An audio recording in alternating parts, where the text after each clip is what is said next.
To fa mai sauraro ana wata ga wata an kama wannan babban mawaƙin wanda aka fi sani da Mr. 442 da shi da daraktansa Mr. Ola a cikin gari na Nijar.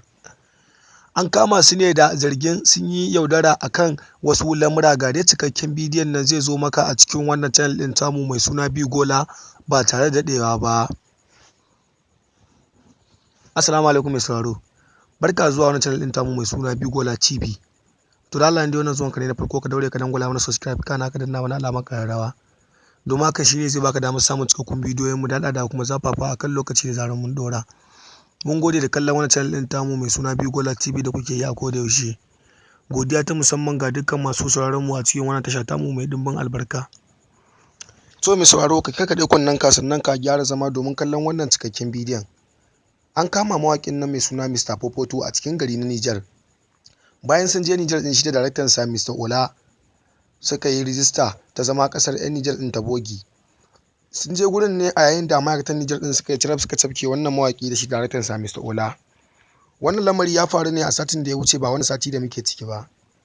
Mawaƙin shi kuma Mr. 442 shi da daraktan nasa Ola suna hannu dai an kulle su a kurkuku.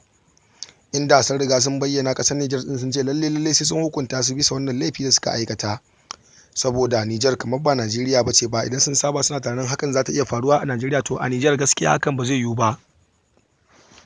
Mawaƙin Mr. 442 dai sun yi nadamar aikata wannan laifi da suka yi, inda har yanzu haka dai suna hannu ana nan ana bincike a kansu kuma ba a yanke musu hukunci ba.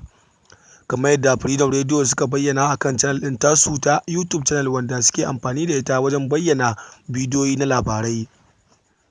Mawaƙin dai Mr. 442 dai a yanzu haka yana nan a hannu a rike. Kai kuma mai sauraro, me ra'ayinka tattare da wannan kamu da aka yi wa mawaƙin nan mai suna Mr. 442 da shi da daraktansa Mr. Ola ɗan garin Kano? To dai yanzu wannan mawaƙi a yanzu haka yana ƙasa ta Nijar a kulle, inda har yanzu ba a yi maganar sakin su ba ma, ballantana a ce za a ba da belin su. Ya kamata a ce mai sauraro ka turo mana saƙonka ta hanyar zuwa ƙasan bidiyon mu kai mana comment. Muna yin duba da duk comment ɗin da masoyan mu suke mana a koda yaushe.